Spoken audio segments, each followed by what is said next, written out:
Today workshop calculation and science में heat and ऊष्मा लेकर के उपस्थित हूँ।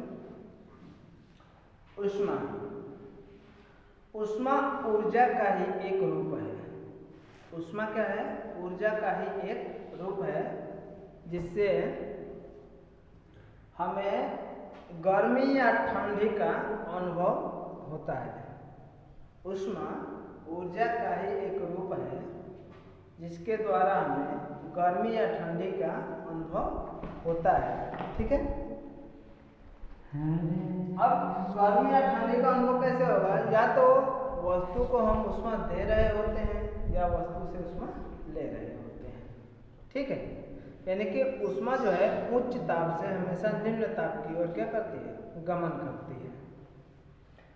तो ऊष्मा का डेफिनेशन है, ऊष्मा का स्रोत क्या है? Source of energy. ठीक है। Source of heat. ऊष्मा का सोर्स क्या है?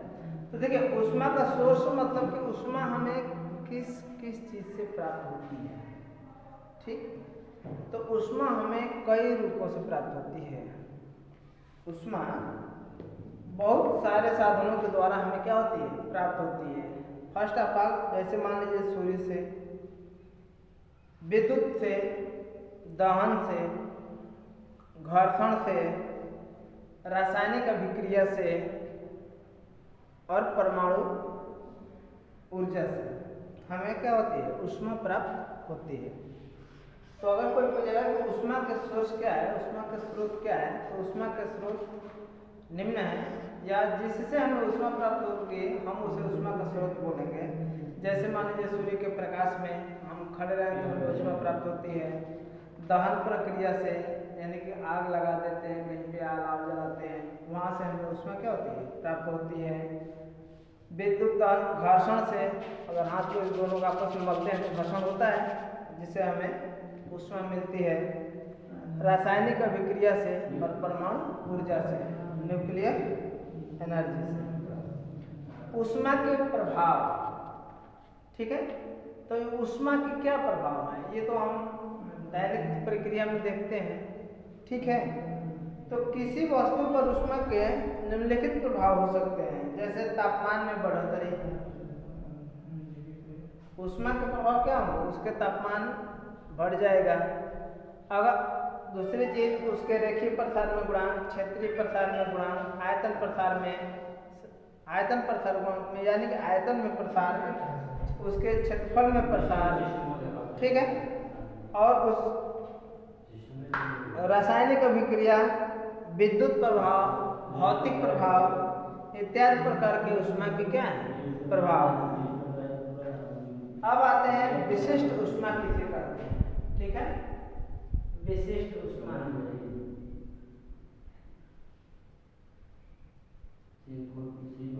तो विशिष्ट ऊष्मा क्या है? ऊष्मा की वह मात्रा, देखिए ध्यान सुने, विशिष्ट ऊष्मा क्या है? ऊष्मा की वह मात्रा जो पदार्थ के 1 ग्राम भार का तापमान, सपोज कीजिए m ग्राम भार का तापमान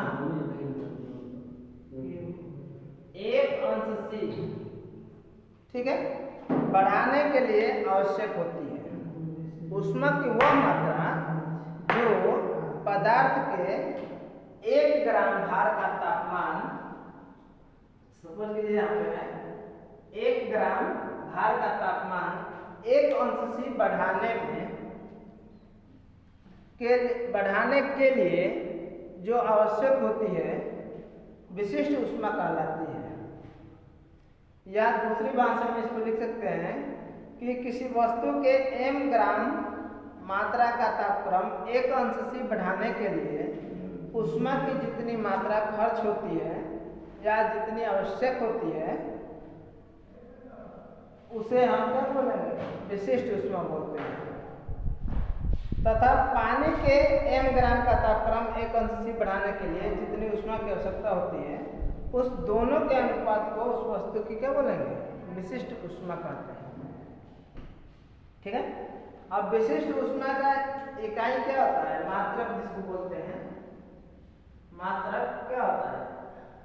विशिष्ट ऊष्मा का मात्रक जूल प्रति ग्राम अंश सी। जूल प्रति ग्राम अंश सी, ठीक है। जूल प्रति ग्राम अंश सी इसकी क्या होता है? मात्रक होता है। और अगर इसका सूत्र हम लिखें तो विशिष्ट ऊष्मा का सूत्र क्या होगा? ठीक है, तो विशिष्ट ऊष्मा का सूत्र हो जाएगा m ग्राम पदार्थ की मात्रा का तापमान 1 अंश से बढ़ाने के लिए, यानी कि m ग्राम पदार्थ का तापमान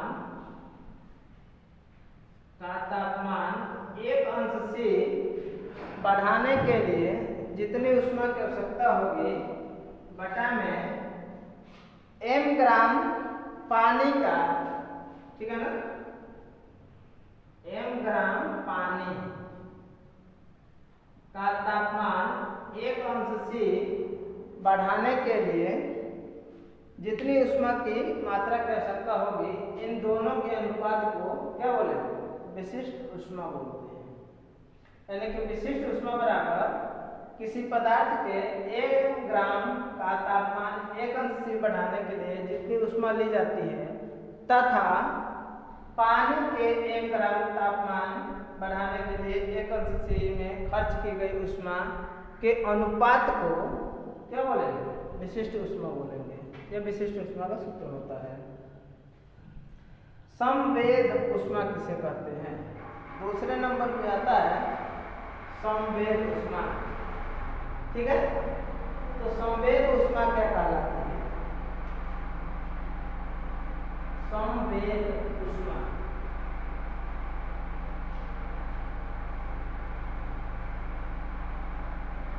ठीक है, वह ऊष्मा जो किसी वस्तु के तापमान बढ़ने का कारण बनती है।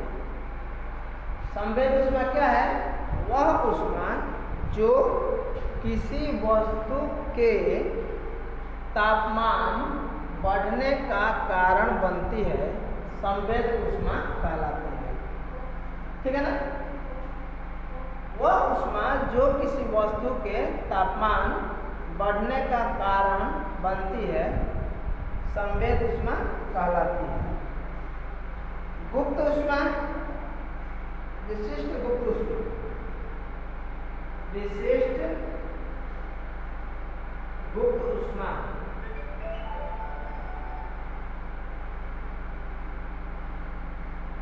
विशिष्ट गुप्त ऊष्मा किसे कहते हैं? तो यह जो है विशिष्ट गुप्त ऊष्मा से यह तात्पर्य है कि 1 किलोग्राम पदार्थ में अवस्था परिवर्तन के लिए आवश्यक ऊष्मा की मात्रा। इसमें क्या होता है? 1 kg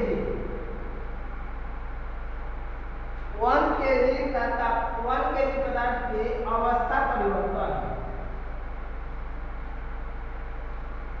अवस्था परिवर्तन, यानी कि किसी भी पदार्थ के 1 किलोग्राम की मात्रा को 1 किलोग्राम की मात्रा में अवस्था परिवर्तन की दर पदार्थ की विशिष्ट गुप्त ऊष्मा कहलाती है। अब जल की विशिष्ट गुप्त ऊष्मा क्या होती है? तो वातावरणीय दाब पर पानी के वाष्पीकरण की विशिष्ट गुप्त ऊष्मा 2257 किलो जूल प्रति किलोग्राम है, ठीक है। और किसी भी ओके, ठीक है। तो ऊष्मा की मात्रा बराबर द्रव्यमान गुणे विशिष्ट गुप्त ऊष्मा।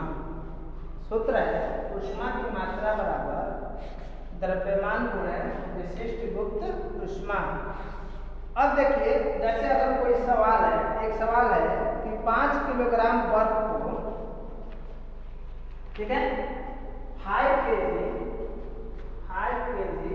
बर्फ 5 kg क्या है? बर्फ है।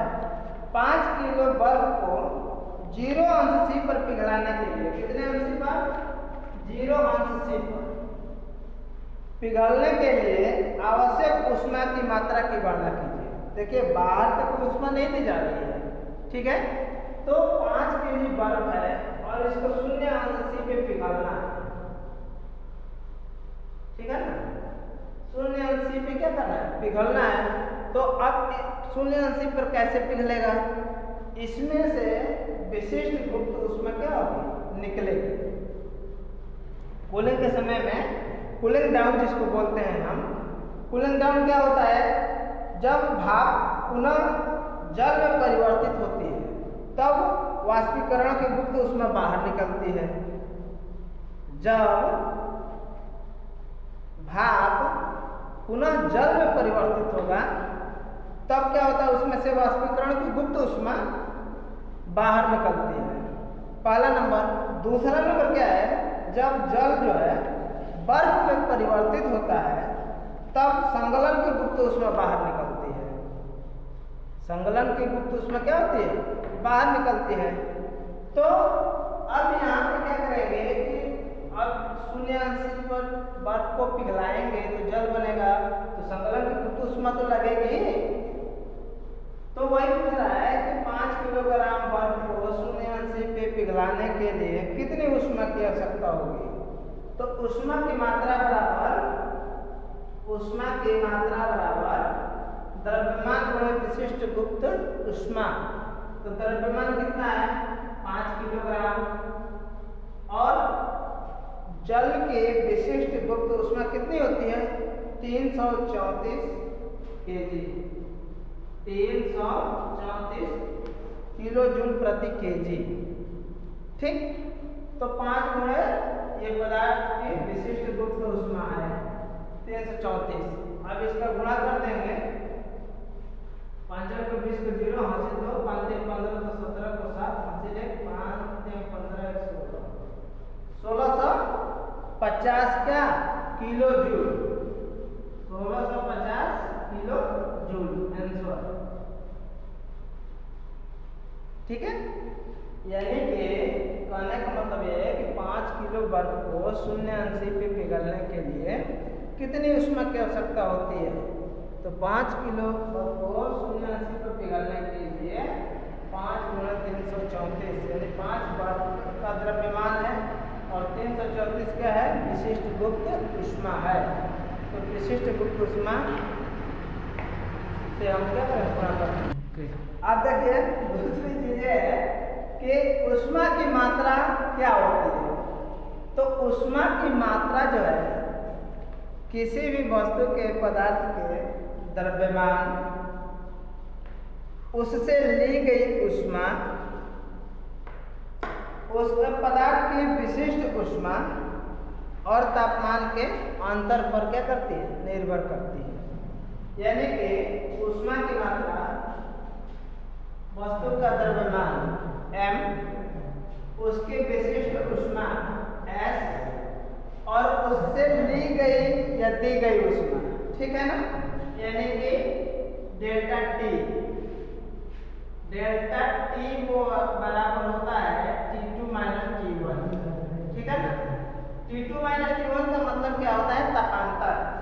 ये डेल्टा T क्या है? तापांतर, ठीक है।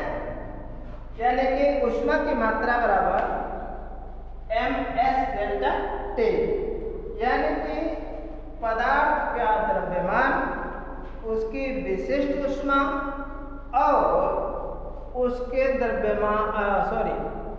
हीट में अंतर, ठीक है, उसके ताप में अंतर के गुणनफल के क्या होते हैं? बराबर होती है ऊष्मा की मात्रा। अब जैसे मान लीजिए कोई सवाल है, किसी 60 किलोग्राम को, क्या है सवाल? क्या है? 60 किलोग्राम को एल्युमिनियम एलॉय सिलेंडर ब्लॉक का तापमान, किसका? Aluminium alloy. एल्युमिनियम क्या है? कोई एलॉय है जिसके सिलेंडर ब्लॉक का तापमान 15 अंश से 85 अंश सी, इसका तापमान जो है 15 अंश सी से 85 अंश सी, ठीक है, बढ़ाने पर इसके द्वारा अवशोषित ऊष्मा की गणना कीजिए। ठीक है, तो ऊष्मा की गणना हम करेंगे तो ऊष्मा की मात्रा बराबर, ठीक है, तो ऊष्मा की मात्रा बराबर mS डेल्टा T हमने लिख दिया। तो m हो गया 60 किलोग्राम। अब देखिए S हमें चाहिए, S मतलब विशिष्ट ऊष्मा, तो विशिष्ट ऊष्मा हमें चाहिए। अब विशिष्ट ऊष्मा हम क्या करेंगे, तो हमें याद होना चाहिए या सवाल में दिया होना चाहिए कि एल्युमिनियम है ना ये, तो एल्युमिनियम की विशिष्ट ऊष्मा क्या होती है, एल्युमिनियम की विशिष्ट ऊष्मा क्या होती है, तो एल्युमिनियम की विशिष्ट ऊष्मा होती है 0.921, ठीक है। एल्युमिनियम एल्युमिनियम एलॉय है ना, तो एल्युमिनियम एलॉय की विशिष्ट ऊष्मा होती है 0.92। एल्युमिनियम, हाँ एल्युमिनियम की होती है 0.921 ही होती है, ठीक है। तो अब क्या करेंगे, इसमें विशिष्ट ऊष्मा हो जाएगी 0.921 हम मल्टीप्लाई तापांतर, डेल्टा टी का मतलब होता है तापांतर, यानी कि ताप में अंतर। तो ताप में अंतर क्या है, तो उच्च तापमान से 85 माइनस 15 अंश सी, तो ये हो जाएगा 60 गुणे 0.921 गुणे 0, 8 में से गया 7, 70, ये हो जाएगा आपका ना हो जाएगा 6 कम 6, 6 दूना के 12 को 2 हासिल 1 और 6 9 54 है 55, 1 0 और 1 2 3 अंक में दशमलव, कितना हो जाएगा गुणे 70, पुनः 7 को गुणा कर दीजिए 2 0, 7 6 के 42 को 2 हासिल 4, 7 दूना के 14, 4 18 को 8 हासिल 1, 7 5 35, 36 को 6 हासिल 3, 7 5 35 38 3 अंक में दशमलव, यानी कि ये हो जाएगा 3868.2, क्या चीज, किलो जूल। ऊष्मा की मात्रा लिखना नहीं भूलेंगे, किलो जूल, ठीक है। तो ये कितना हो जाएगा आपका, तो सवाल सिंपल सा है, जो पदार्थ देगा उसकी विशिष्ट ऊष्मा, उस पदार्थ की मात्रा और गुणे तापांतर, जो ताप में अंतर है उसको तापांतर बोलते हैं, ठीक। अब एक देखते हैं ऊष्माधारिता। ऊष्माधारिता क्या होती है, ऊष्माधारिता,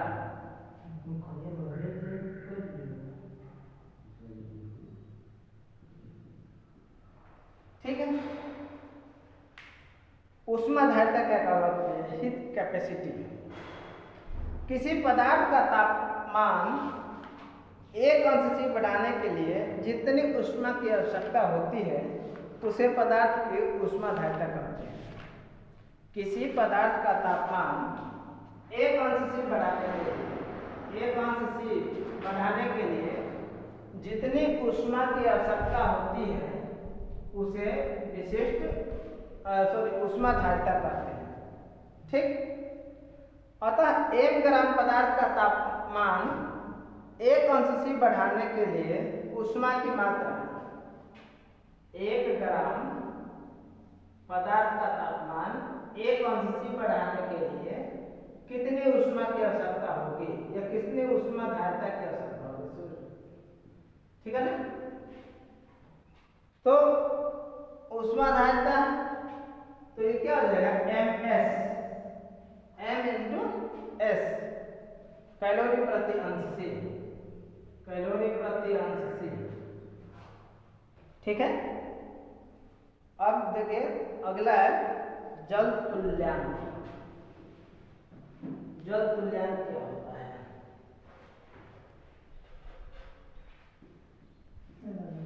जल तुल्यांक, ठीक। तो किसी पदार्थ का जल तुल्यांक पानी की वह मात्रा है, किसी भी पदार्थ का जल तुल्यांक पानी की वह मात्रा है जिसका तापमान 1 अंश C बढ़ाने के लिए उतनी ही ऊष्मा की आवश्यकता होती है जितने की पदार्थ का तापमान 1 अंश C बढ़ाने के लिए आवश्यक हो। किसी पदार्थ का जल तुल्यांक, किसी पदार्थ का जल तुल्यांक पानी की वह मात्रा है जिसका तापक्रम 1 अंश C बढ़ाने के लिए जितनी ऊष्मा की आवश्यकता होती है, उतनी ही ऊष्मा की आवश्यकता होती है जितने की पदार्थ का तापमान 1 अंश C बढ़ाने के लिए, ठीक। उसे क्या बोलेंगे? वो जल तुल्यांक कहलाता है। तो जल तुल्यांक, जैसे मान लीजिए कि पदार्थ की मात्रा m ग्राम है, विशिष्ट ऊष्मा S है, पदार्थ की मात्रा m ग्राम, विशिष्ट ऊष्मा क्या है? S है। विशिष्ट ऊष्मा S है, तो ऊष्मा बराबर क्या हो जाएगा? ये तो ऊष्मा बराबर क्या हो जाएगा? ms। अभी पीछे बताया ना कि पदार्थ की मात्रा दिया हो, विशिष्ट ऊष्मा दिया हो, तो पदार्थ का ऊष्मा बराबर क्या हो जाएगा? ms। अब तो ms ऊष्मा की समान मात्रा होगी जो पानी का होगा, तो जल तुल्यांक क्या हो जाएगा? ऊष्मा का यांत्रिक जल तुल्यांक, ऊष्मा का यांत्रिक जल तुल्यांक, ऊष्मा का यांत्रिक जल तुल्यांक बराबर हो जाएगा, कितना हो जाएगा आपका? तो 4186 जूल। ये याद रखने का कंसेप्ट, ठीक है। बहुत जगह पूछा जाता है ऊष्मा के यांत्रिक जल तुल्यांक बराबर 4186 जूल। थैंक्स, आज के लिए इतना ही।